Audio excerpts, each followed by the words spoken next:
You are interested in the unusual, the mysterious, the unexplainable. That is why you are here. I wonder if we will make robots so much like men and men so much like robots that we eventually will lose the distinction altogether and have a combined culture. This may be the best after all.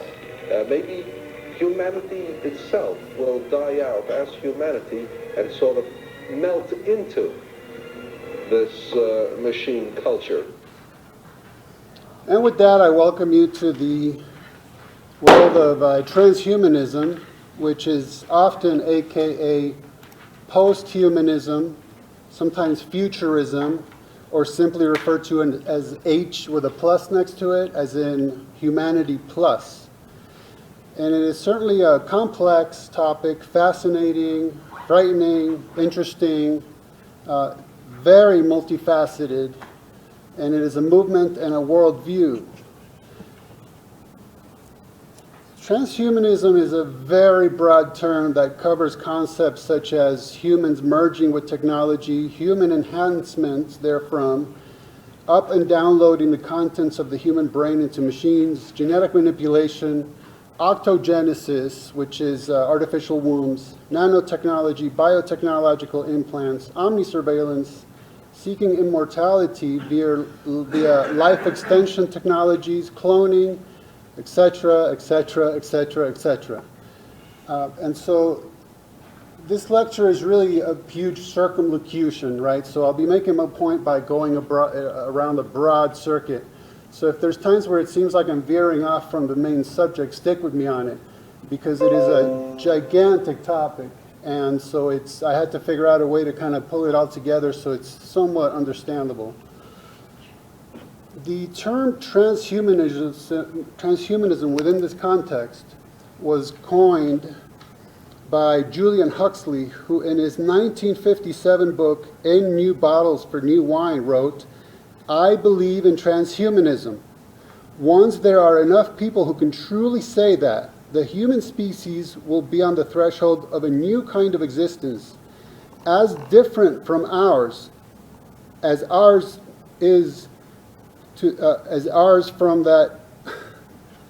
Usually my dyslexia doesn't kick in this early in a lecture. It usually takes a while, so, if you ever hear a dyslexic reading to you, it puts the fun back in dysfunction, let me tell you. So, as different from ours as ours is from that of the Peking man, it will at last be consciously fulfilling its real destiny. So 2 things to note. First of all, he's claiming to know what our real destiny is. And note that from its inception, there is a relationship between transhumanism and evolution. So that's why I titled this lecture Transhumanism's Roots. And we'll consider their roots in theology, their roots in the occult, and their roots in evolution. Now, Julian Huxley was Aldous Huxley's brother, and it was Aldous who authored the book Brave New World. So I want you to hear a little clip from that book. Ladies and gentlemen, the distinguished author, Mr. Aldous Huxley. Brave New World is a fantastic parable about the dehumanization of human beings. So you don't much like civilization, Mr. Savage? No, I don't. And yet people are happy. They get what they want, and they never want what they can't get. They're well off, they're safe, they're never ill, they're not afraid of death, they're blissfully ignorant of passion and old age, they're plagued with no mother or father, they've got no wives or children to feel strongly about, they're so conditioned that they practically can't help behaving as they ought to behave. They call this happiness. Working at an embryo assembly line, manufacturing babies. Science, my boy. Besides, they like it. One more question. Of course. Where is God in this scheme of yours? It's a subject that has always had a great interest for me. You've never read this, of course, the Holy Bible, New and Old Testaments. I've got quite a few revolting old books like that here. But if you know about God, why don't you tell the people? This book is old. It's about God hundreds of years ago, not God now. But God doesn't change. Men do, though. No, my friend, call it the fault of civilization. God isn't compatible with machinery and scientific medicine and universal happiness. But when you're alone, it's natural to believe in God. When you're quite alone in the night, thinking about death, but people are never alone now. We make them hate solitude, and we arrange their lives so that it's almost impossible for them ever to have it. No solitude, no God. So many of the natural impulses are allowed free play that there really aren't any temptations to resist. Anybody can be virtuous now.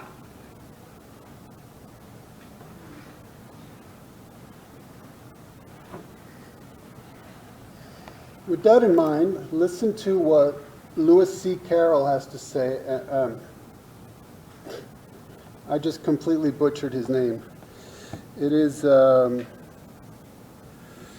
Louis C.K. Thank you. He is an atheist, and recently we found out he has his fair share of ethical issues to deal with. But listen to what he has to say. No, I think these things are toxic. I don't, especially for kids. It's just this thing. It's bad, and they don't look at people when they talk to them, and they don't build the empathy. You know, kids are mean, and it's because they're trying it out.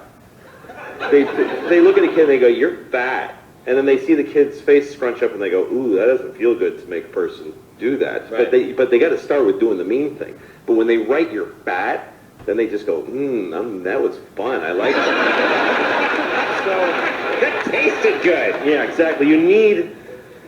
The thing is, you need to build an ability to just be yourself and not be doing something. That's what the phones are taking away. Yes. Is the ability to just sit there, like this. That's being a person, right? Yes. No one can. They gotta. You gotta check, because you know, underneath everything in your life, there's that thing, that empty, forever empty. You know what I'm talking about? That's Yes. yes. Yes, Just I know what you're that talking about. knowledge that it's all for nothing and you're alone. You know, it's down there.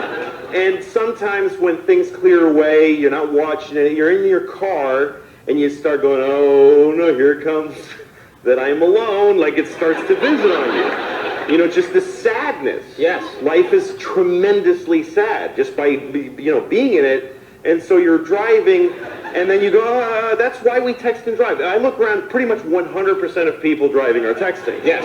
And they're killing, everybody's murdering each other with their cars. Yes. But people are willing to risk taking a life and ruining their own because they don't want to be alone for a second. Because it's so hard. I was in my car one time, it made me really sad. Yeah. And I go, okay, I'm getting sad. I've got to get the phone and write hi to like 50 people. I started to get that sad feeling, and I was reaching for the phone, and I said, you know what, don't. Just be sad. Just let the sadness stand in the way of it, and let it hit you like a truck. And I let it come, and I just started to feel, oh my God. And I pulled over, and I just cried. I cried so much. And it was beautiful. It was like this beautiful, it's just this, sadness is poetic. You're lucky to live sad moments. And then I had happy feelings because when you let yourself feel sad, yes, your body has like antibodies. It has happiness that comes rushing in to meet the sadness. So I was grateful to feel sad, and then I met it with true, profound happiness. It was such a trip, and the thing is, because we don't want that first bit of sad, we push it away with like a little phone third. You never feel completely sad or completely happy. You just feel kind of satisfied with your product. Yes. And then you die. A lot of wisdom there, actually. And, this is supposed to be like a fun comedy type of night show. And you could see the audience was, oh, we're going to laugh at this, but he's talking about some very, very deep issues. So now, in transhumanism, we're looking at things such as basic, clunky computing devices.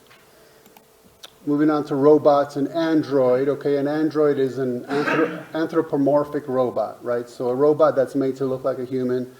On to cyborgs, which is a human that has technology implanted into them. And so that you see this constant progression.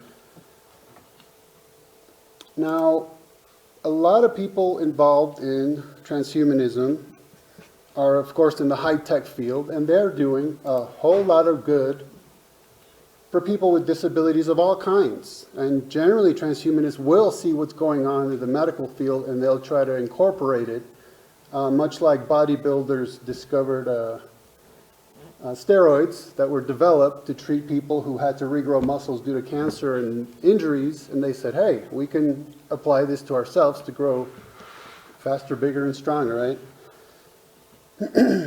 So the issue is really to think, well, how far am I going to accommodate this technology? Because technology is amoral. It's just what it is, right? It's like the internet. It's the good, the bad, and the ugly. It depends on what you do with it. So it's up to how far are you willing to go with it. A lot of us had physical ailments. We would love to have technology to help us deal with those. And the issue is, for example, if you accept a dosage of nanorobots to repair your body, first of all, everything's hackable. And second of all, how do you know what's really programmed in there? What could be set off within you? So there's a lot of very complex issues involved. And so there's a sort of a catch-22 where very vulnerable people will be first in line to receive all these new and challenging technologies. But who's behind the curtain, right, moving it all? Who's programming what into it? And it reminds me of J.P. Morgan, who stated, "A man always has two reasons for doing anything, a good reason and the real reason." And so I thought, well, you could certainly hear an entire lecture on transhumanism, speaking of the details of the technologies involved. Another entire lecture could just be about the key players. Who are they? What's their backgrounds? Where'd they come from?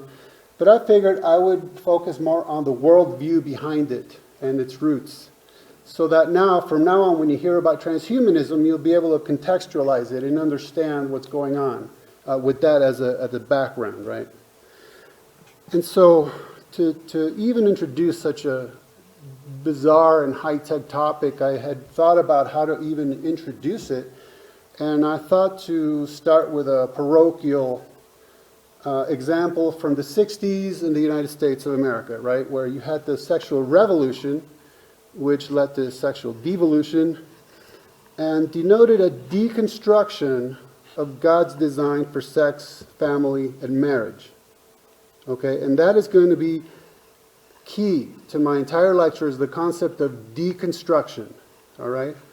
Now, this sexual freedom, which led to sexual bondage, opened the door for homosexuality, okay? Homosexuality opened the door to the trans movement, transgenderism.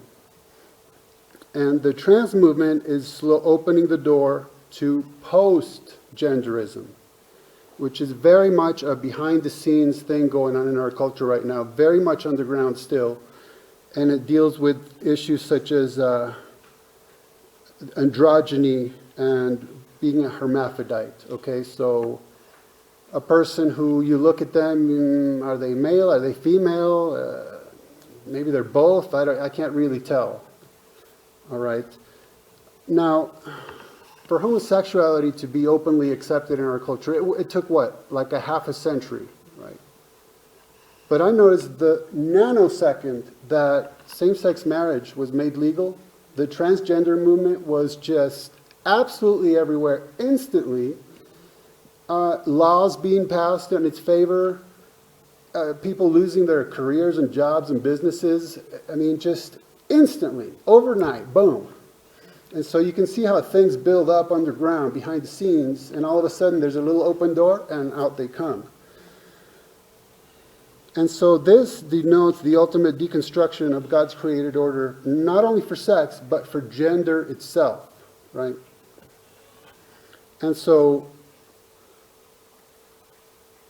when you're considering the concept of deconstructing gender, you're starting to deconstruct what a human being is, and this is really what transhumanism is looking for, is to rebuild the human being in its own image.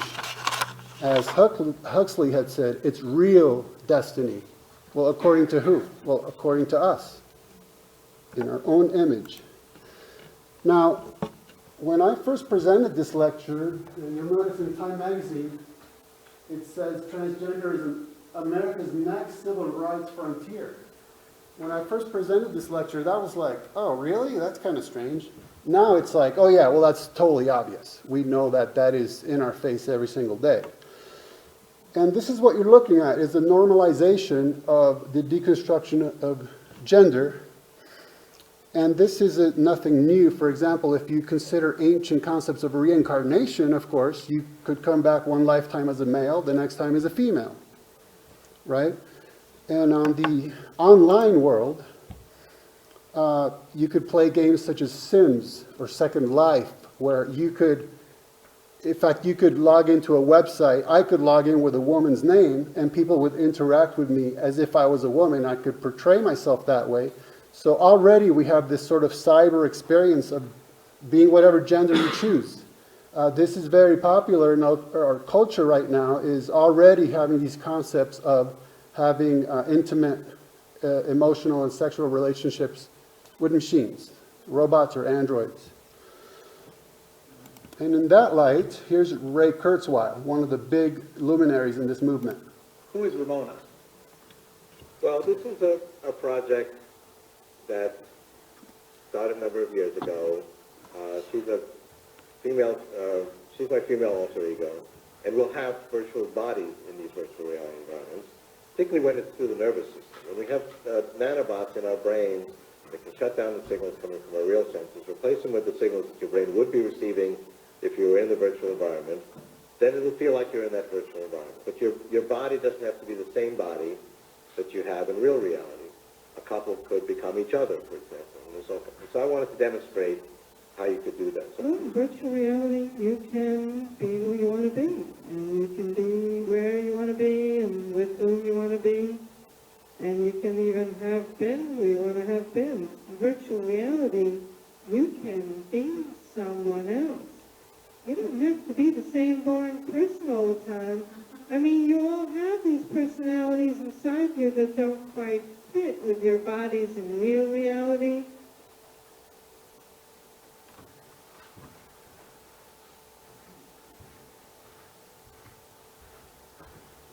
So now transhumanism's roots in theology. The way I view it, the original rebellion took place as per Isaiah 14 when the then loyal cherub said, I will be like the Most High. Then the original temptation is when he took that basic concept and introduced it to Eve, Genesis 3, you will be like God. Then the original deception, same chapter, is where he says, you shall surely not die. And then the original sin follows when Eve saw that it was, quote, a tree to be desired to make one wise. She took of the fruit thereof and did eat. But now if we know good already existed, what could possibly have been gained from the tree? Well, evil. The knowledge of good and evil. And so that's one of the backgrounds is this, basically there's a good and a bad way to go about being like God, right? Jesus said, be ye therefore holy as your Father in heaven is holy. Well, that's a good way to be like God. But when you're trying to be like God in terms of usurpation, in terms of trying to take God's place, then that's the bad way to go about it. Moses was going to be as God to Pharaoh, but not taking over the place of God, but being an emissary. So this is what we're looking at in transhumanism, is trying to take the place of God and basically, as I said, is deconstruct God's creation, recreate it in our own image, and that brings us to transhumanism's roots in occultism. So, the original rebellion, temptation, deception, and sin was about the tree to be desired to make one wise. Okay? Now, this touches upon what is really nicely encapsulated in the Greek myth of Prometheus. Okay, the Greek Titan, the Titan who, against the will of Zeus, steals fire from the gods and gives it to humanity. Okay, now humans think, well, this is wonderful technology, it's very useful, but it was against the will of Zeus. So then what happens is this rebellious Titan becomes a heroic figure, even though he went against the will of the gods, because he's enlightening humanity. Okay, and now you have to think literal enlightenment because of the light from the fire, but also it's symbolic enlightenment in that he brought humanity wisdom, right? To make one wise. And this you find most contextually expressed in what's known as Christian Gnosticism, which is it's really there's no such thing really, because Gnosticism, you take any biblical doctrine, turn it inside out, upside down, and backwards, and that's Gnosticism, right? It's the complete reversal. So this is what you end up with, is in Gnosticism you have this arrogant, deluded God who creates the material realm. Well, in Gnosticism, the material realm is completely corrupt and only spirit is pure, so that then this God creates human beings and puts them in his little tiny place where he could contain them and just keep them nice and ignorant in this little garden doing much of nothing. But then comes along the savior figure, which is Satan, who brings them enlightenment and brings them wisdom. And so you see the reversal role there. Satan becomes the good guy, God becomes the bad guy. There are different forms of Gnosticism. That's just a very, very basic. There are some that include Sophia, but that's not necessary to get into all that. It's just a basic point. Now, in Genesis 1, God created man in his own image, and the image of God created him, male and female, created them. And in Genesis 2, he creates Eve from Adam's rib. So you see that the original creation was a male and a female. Okay, but in occultism, the concept is these ideas of that the original creation was a being of dual sex, right? A combination of the two, because they see that as the ultimate unification is both genders. And so something went wrong, and now we have two genders, and so the goal is to get back to one gender, right? And the secret doctrine of the Rosicrucians, Magus Incognito wrote, Magus Incognito, probably a pseudonym, you know, that his parent named him Magus Incognito. He wrote, the tradition that mankind was anciently hermaphrodite is world old. Okay, and there's the famous depiction of Baphomet. You notice right here, that's known as a Promethean torch, right? The Enlightenment. And of course, Baphomet is a dual-gendered being, as are all these from alchemical texts. They're absolutely saturated with depictions of dual genders. Sometimes it's symbolic, right? Because they could be mixing elements, but you get the picture. In Intermediate Types Among Primitive Folk, Edward Carpenter wrote, it is evident that the conception of a double sex or of a sex combining the characters of male and female haunted the minds of early people. And so this book here, The Occult Roots of Postgenderism, catalogs one after the other of occult references to that this is the original creation of humans, and this is what we need to get back to, is a combination of the genders. And see that the point is that transhumanism is giving us the ability to not only do that as a sort of a pretend type of thing or as a mystical exercise, but literally through technology being able to actually do that to ourselves physically. And so this is the issue of the gender binary, as it's known, right? Because you have male and female.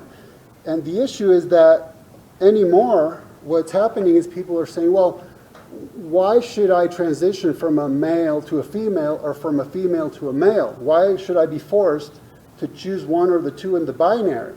Why can't I create something else? a combination of the two, or some kind of brand new genders we've never even imagined yet. You see, and technology is leading to where we have the ability to do that.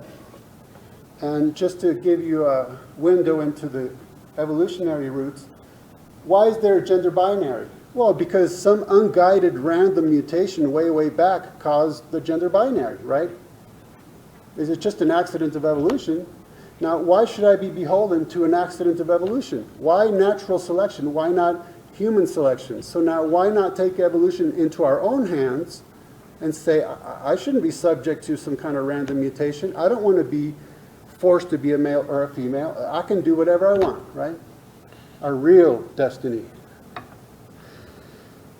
In postgenderism, Beyond the Gender Binary, which was written by George Drofsky and James Hughes, they write, efforts to treat female depression and male aggression, autism, and ADD would give us ways to make the brain more androgynous.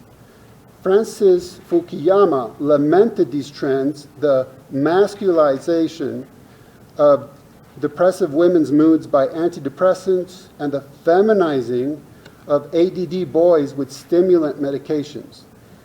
In Our Post-Human Future, asserting that they were the result of pressure to conform to an androgynous median personality in American society. Okay, now, if you notice, they said efforts to treat such malfunctions would give us ways to make the brain more androgynous, to make it. This is a concerted effort. And to me, what's going on is, it's like the art of war concept, right? War doesn't just take place between armies on a battlefield. That's actually the least of the war. The war takes place economically, sociologically, politically. It's coming at you from every possible direction, and this is what's going on here. And so what they're talking about is, say you have a young man, a boy, developing, his body's building up, the body of a man, the musculature of a man, the mind, the brain of a man, but it's being flooded by estrogens or pseudoestrogens from the hardcore pharmaceuticals he's on. So his body's literally confused because it has to do something with those. So we get these kids that their bodies are more like a blob. You can't really tell if they're male or female because their bodies are, biochemically, they're literally confused. They're building something and then all this stuff that doesn't belong there is being introduced, and they're building these bodies and brains that just don't function the way that they were created to function. And these guys are admitting that it's purposeful to make people more androgynous, on purpose. That's the point. Now, related to this concept is that of the golem, okay? Meaning something, unformed substance, something rolled together, sometimes referring to a fetus or embryo. And this specifically, contextually, comes out of Kabbalah, which is rabbinic Jewish mysticism that formalized around the 1200s AD. And Kabbalah is at the heart of just about every occult group you could imagine in some form or another. The Jewish Tribune of New York of 1927 pointed out Masonry is based on Judaism. Eliminate the teachings of Judaism for Masonry, for Masonic ritual, and what is left. And the Jewish Encyclopedia notes that the idea of the creative power of numbers and letters upon which the Sefer Yetzirah, the Book of Creation, is founded seems to have originated in Chaldea, which is southern Babylon, or modern-day Iraq. And the Sonsino publication of the Babylonian Talmud notes that the Book of Creation, quote, has affinities with Babylonian, Egyptian, and Hellenistic mysticism. Now, the point of the golem is based on that Genesis 2 states that, and the Lord God formed man of the dust of the ground and breathed into his nostrils the breath of life, and man became a living soul. Okay, and when I think my daughter was maybe 7, my youngest girl, and she was trying to remember that passage, and she said, oh yeah, God blew his nose. But the concept is that with enough mystical training, a rabbi could literally take a mound of dirt, fold it into a basic humanoid form, and give it life. Okay? And then when he was done with it, it would just, there's various descriptions as how it would happen, but basically it would just turn back into dirt. And really, the golem is very much of a very primitive concept of an organic computer is what I would call it, because it has no volition. It just does strictly what it's told, and then when the rabbi's done with it, it would just be dissolved into dirt, right? So one of the stories I love about a golem is the rabbi sends him fishing, and well, he's not coming back. So the rabbi sends somebody to get them. The person tells the golem, okay, come back to the house now. So the golem stands up, throws the basket full of fish in the river, and goes back home. Well, why? Because he wasn't told, bring the basket of fish back with you, right? That's how, it's garbage in, garbage out, in other words. But you see this concept of creating just as God did, and also a very primitive form of technology, really. In 1919 AD, Gertrude Landa, who was writing under the pseudonym of Aunt Naomi, wrote Jewish fairy tales and legends. And there's a footnote to the chapter titled The Rabbi's Boogeyman that states, the boogeyman of this story is, of course, the famous Golem, the folkloric predecessor of such famous literary artificial life forms as Dr. Frankenstein's monster, as well as HAL 9000 and the Terminator. So in this story, Rabbi Leon of the ancient city of Prague states that about him, they said that demons and witches came at his beck and call. And what he did is to create a golem, but what's different about this golem story, it's not a mound of dirt.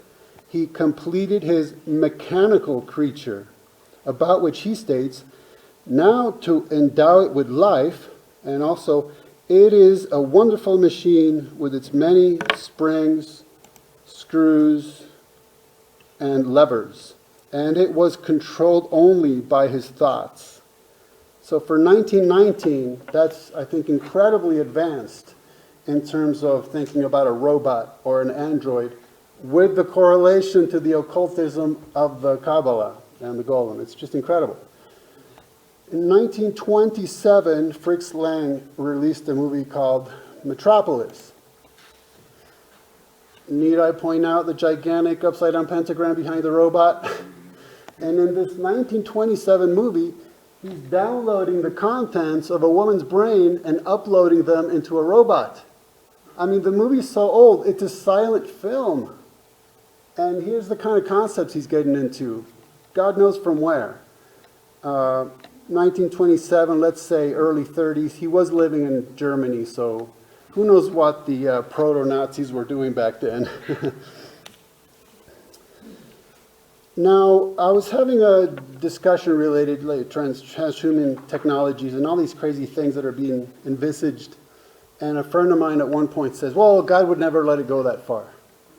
And may I recommend caution on that point? Because what if it does go that far? Because that far is obviously just an arbitrary subjective opinion. So what if it does go that far? Is it going to damage your relationship with God because you decided how far God would let things go? In fact, in the book of Revelation, there is what I think of as Golem Maximus, right? The image which is given what? Life.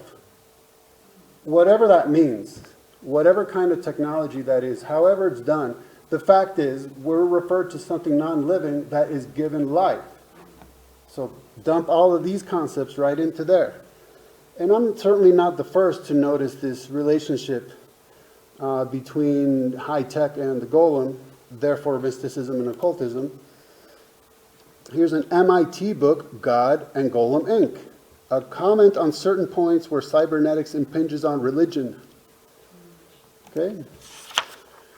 Here's other books. University of Chicago and Cambridge University Press, not exactly purveyors of conspiracy theories, okay? Dr. Golem, How to Think About Medicine, and the Golem at Large, What You Should Know About Technology, all right? It's somewhat common to make all these crazy relationships between things you would think are not related. And transhumanism is very open about this. In the 2003 Transhumanist Frequently Asked Questions, it states, transhumanists seek to make their dreams come true in this world by relying not on supernatural power or divine intervention, but on rational thinking and empiricism through continued scientific, ethnological, economic, and human development. Some of these prospects that used to be the exclusive thunder of religious institutions, such as very long lifespans, unfading bliss, and godlike intelligence, are being discussed by transhumanists as hypothetical future engineering achievements. And the World Transhumanist Association states, the question is, what are the philosophical and cultural antecedents of transhumanism? And may I point out that some of them are, for instance, eugenics, right? That was a very rudimentary form of this. And the sci-fi literature of William Gibson, it's called cyberpunk. And the artwork of H.R. Giger, it's biomechanoids, okay? So even someone asked me once, well, how do you even keep up with this stuff? How do you recognize it? And it is tricky. For example, in the Trump's executive order that was so-called the Muslim ban, that executive order, there was transhumanism in there because it talked about biometrics, okay, as a way of being more efficient about processing potential immigrants. Biometrics would be something like iris scan or some kind of blood or DNA scan. Right. So there's a form of transhumanism that you wouldn't recognize because it's under such a different term. So how do they answer what are the philosophical and cultural antecedents of transhumanism? That people really strove to live longer and richer lives can also be seen in the development of systems of magic and alchemy, lacking scientific means of producing an elixir of life. One resorted to magical means. Okay. James Hughes, George Drofsky, Mike LaTorre, they launched what they call the Cyber Buddha Project, right? The Age of Spiritual Machines. And there was a Korean movie called Doomsday Book, one segment of which had a robot that was assigned to perform menial tasks in a Buddhist monastery and ended up becoming self-aware, so now this robot is considered a Buddha.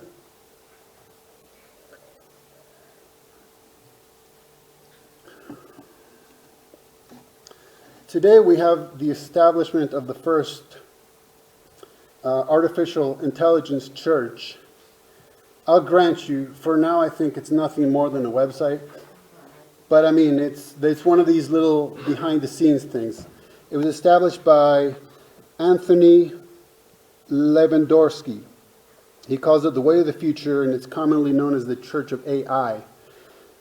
I read the website. It's just one page for now, and it's riddled with just logical fallacies. It's a disaster. But one thing I found particularly interesting, it says, we believe it may be important for machines to see who is friendly to their cause and who is not. We plan on doing so by keeping track of who has done what and for how long to help the peaceful and respectful transition. So, you know, these guys are going to name names, right? They're going to turn you into these machines for not having sight. It's astonishing.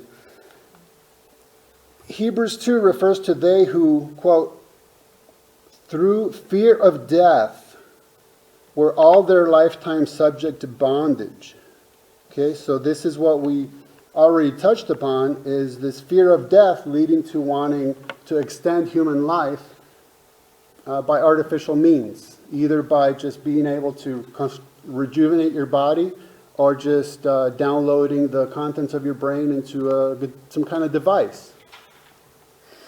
And I found particularly interesting this cartoon by Matt Groening, the person behind The Simpsons. That is an exclusively anti-Christian cartoon, by the way. Well, he used to do this cartoon that's about two Freemasonic Shriners, Jeff and Akbar. So they have a business, the Cryonics Hut. And I found it very, very telling that, what's the catchphrase here? Where the elite beat the heat and avoid having to meet St. Pete. Okay? That was spot on. And now, I don't think we can discuss transhumanism without discussing the mark of the beast, because that's very popular to think about that in terms of technology. And Revelation 13 states that it refers to those who receive the mark on their right hand or in their forehead, and that no man might buy or sell save he had the mark or the name of the beast or the number of his name. Okay, so when it comes to the mark of the beast, I think generally way too much is made of it, because it's really part of a tripartite system. It's mark or name or number of name. So if you focus too much on what is the mark, well, you're missing the other two. So you got to take a more well-rounded approach, and keep in mind that your interpretation of what the mark of the beast might be is certainly not the same as it was 2,000 years ago, and it's not going to be the same as it is 10 years from now or 50 years from now. Because as people think of it in terms of it's going to be a technology, well, initially it could have been some kind of brand, right? It must have been some kind of tattoo, and then technology progresses. Oh, it's going to be a barcode. Oh, and then technology. Oh, it's going to be an RFID chip. Well, then, if you're doing that and you're jumping as technology changes, you're going to have to start thinking in terms of nanobots or silicon-based technology, because that's the modern day stuff. So you're constantly going to have to be changing. That's just a word of caution. So now I want to tell you about my own cyborg experience. Now, see, I couldn't even afford to stand next to a car like that, but I got to rent a car to go to Denver for a conference, and I picked the cheapest car they had. I'm not a car guy, I don't care. But they had some kind of deal going on, and I showed up, and I get the keys, and you give me this thing? Now, that was 2015, and that year, that was a brand new car. And let me tell you, I'm glad I don't own a car like that, because it's very conducive.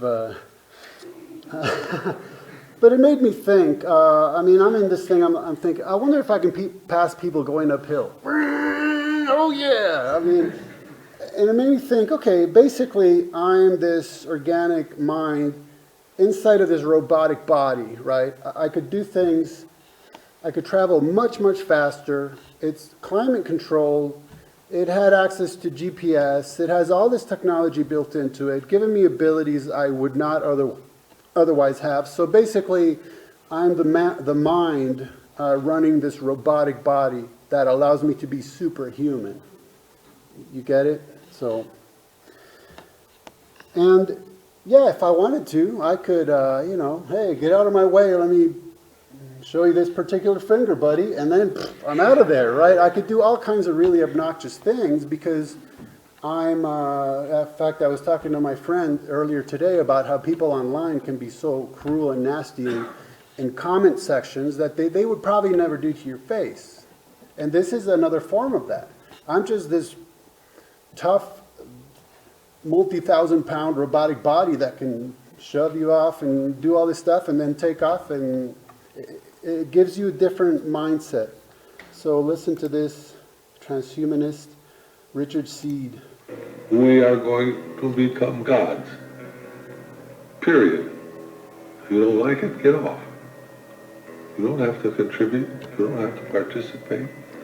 But if you're going to interfere with me becoming God, we'll have big trouble. Then we'll have warfare. The only way you can prevent me is to kill me. And you kill me, I'll kill you. Well, you gotta have goals, I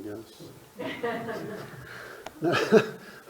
But you see where he's coming from, right? Here's, obviously he's an elderly man.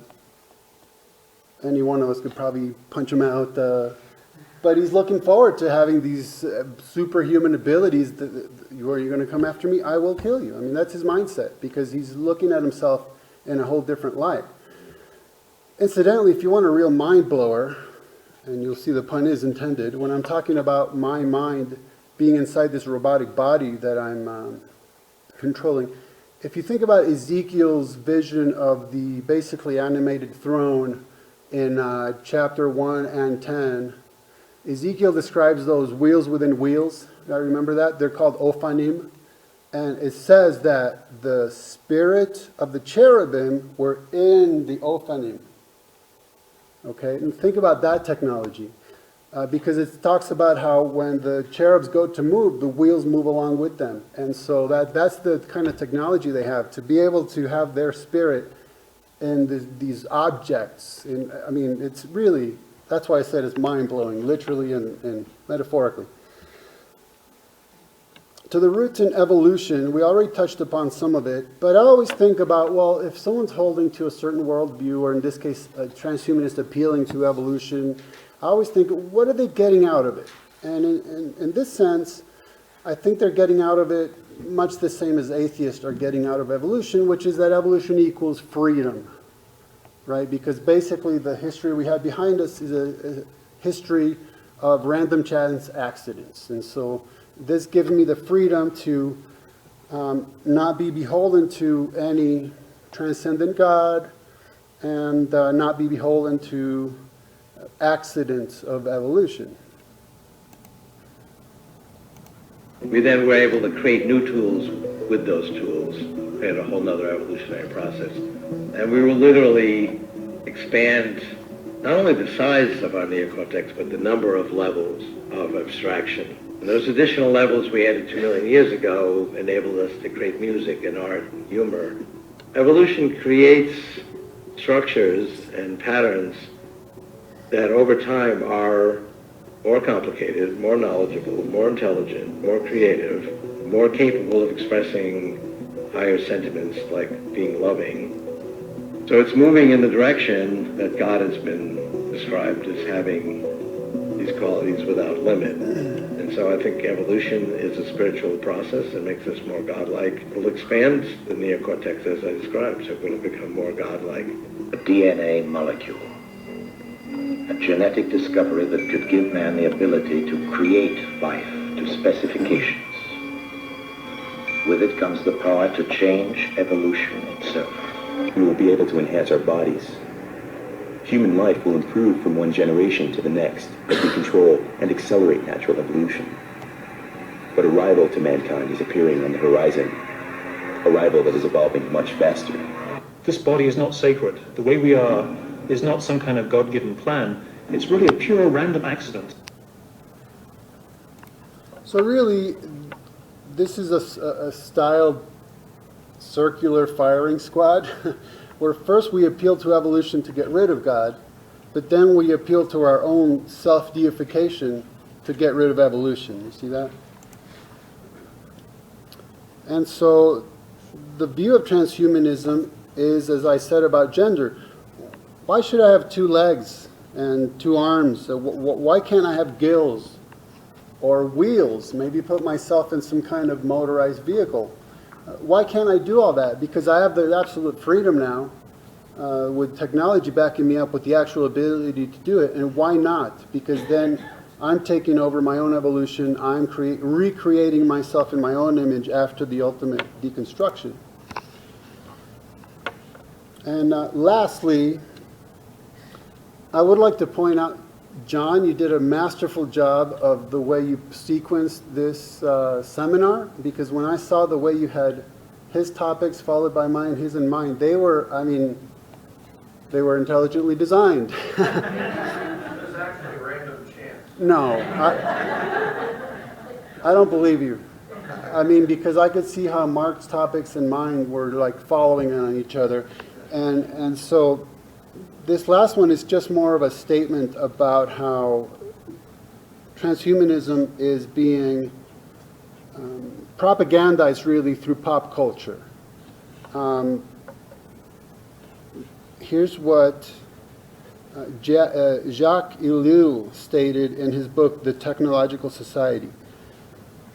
The motion picture, by means of its reality, integrates the spectator so completely that an uncommon spiritual force or psychological education is necessary to resist its pressures. So what I'm doing in short is, in your notes, you'll see a URL at the last bit here, because I put together about 7 hours worth of just clips from movies that inevitably have some combination of transhumanism with evolution and occultism. At least 2 of those 3. It's like a constant bombardment, and that's why I was so pleased that Mark mentioned how ideas are being put forth through culture and media. And in fact, when I gave a talk on the multiverse theory, I pointed out the same exact thing. Because who's going to read peer-reviewed science journal papers on multiverse theory? Okay? But by now, people have seen tons of movies with that concept in it, so it becomes more believable because, I mean, I'm looking at it live on the screen, right? And we're not a culture that sits around campfires and hearing great legends and myths of ethics and philosophy. We sit around flickering screens, and that's how we get our philosophy and our ethics and our great myths and legends. So there it is, transhumanism. Thank you. We have a few minutes for questions. Okay. Yes. Aren't you going a little far to equate biometric measurement with transhumanism, because it's just fancy fingerprint, isn't it? It is. It is definitely the next basic step. But I'm thinking of it in terms of this merging of humanity and technology. So that, yeah, for now it's a fancy fingerprint. But then I'm also thinking of what can be done with it, because that's how people think about technology. Is it's not, okay, we can do this with it. How far can we take it? And what else can we do with it? And for what other purposes will it be used, right? For now, it's just to make sure that you're an okay kind of person to enter our country. But who knows how they'll be using it to identify you for what reason. Slaughter block. But that's why. It's just one of the basic level, like modern day examples of how we're starting to interact with technology more and more, right? So for instance, my kids got one of those virtual reality goggle sets, and I looked in it and I thought, you know, okay, what I'm viewing is an estimation of reality, but I'm already thinking, why would I want a virtual reality? My goal beyond that would be, I want something that's unreal, that's completely abstract, that's completely unlike reality. So why reproduce reality? That's sort of like just to get your foot in the door. See, you always want to think ahead. So what I want is an experience of something just completely transcendent to my own reality, because then what's the point? And this is why you get concepts such as transhuman religion, transhuman theology. That's where all that is coming from. I mean, why not go ultimately, right, to God itself? And so you already have concepts such as binaural beats. You have these concepts of how to reproduce experiences that would otherwise only be had through hallucinogenics, but without the damaging effects of the drug. Why not reproduce those in technological means? things like that.